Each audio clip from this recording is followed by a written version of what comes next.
Summer start అయిందంటే first మనకు గుర్తొచ్చేది మ్యాంగో పికిల్. అమ్ములు వేడి వేడి అన్నంలో మామిడికాయ పచ్చడి నెయ్యి వేసుకొని తింటే ఎట్లుందో చెప్పాలి నువ్వు ఇప్పుడు.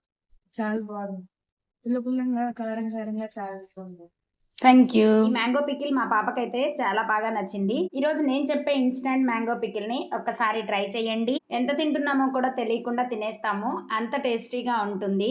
ఇక నేను పచ్చి మామిడికాయని తీసుకొని పీల్ చేసి చిన్న చిన్న ముక్కలుగా కట్ చేసుకున్నాను. నెక్స్ట్ స్టవ్ వెలిగించుకొని కడాయి పెట్టుకొని 3 టేబుల్ స్పూన్ ఆయిల్ వేసుకొని ఆయిల్ హీట్ అయిన తర్వాత పోపు దినుసులు వేసుకోవాలి. 2 ఎండుమిర్చిని తుంచి వేసుకోవాలి. అలానే ఆవాలు, జీలకర్ర, పచ్చిశనగపప్పు, పావు టీ స్పూన్ పసుపు, 1½ టేబుల్ స్పూన్ కారం వేసి 1 మినిట్ పాటు కారాన్ని ఆయిల్లో ఫ్రై చేసుకోవాలి. తర్వాత ముందుగా కట్ చేసుకున్న మామిడికాయ ముక్కలు, మన రుచికి సరిపడా సాల్ట్ వేసుకొని 2 మినిట్స్ అలా ఫ్రై చేసుకొని స్టవ్ ఆఫ్ చేసుకొని ఫైనల్గా కొత్తిమీరతో గార్నిష్ చేసుకుంటే ఇన్స్టంట్ మ్యాంగో పికిల్ రెడీ. ఒక్కసారి ఇలా నేను చెప్పింది ట్రై చేయండి.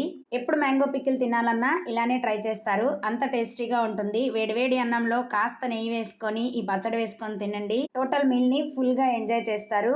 నచ్చిందా వీడియో? నచ్చితే ఒక చిన్న లైక్ చేసి మీ ఫ్రెండ్స్ అండ్ ఫ్యామిలీ మెంబర్స్కి ఈ వీడియోని షేర్ చేయండి. మరిన్ని super and tasty instant recipes కోసం ఛానల్ని సబ్స్క్రైబ్ చేసుకోండి.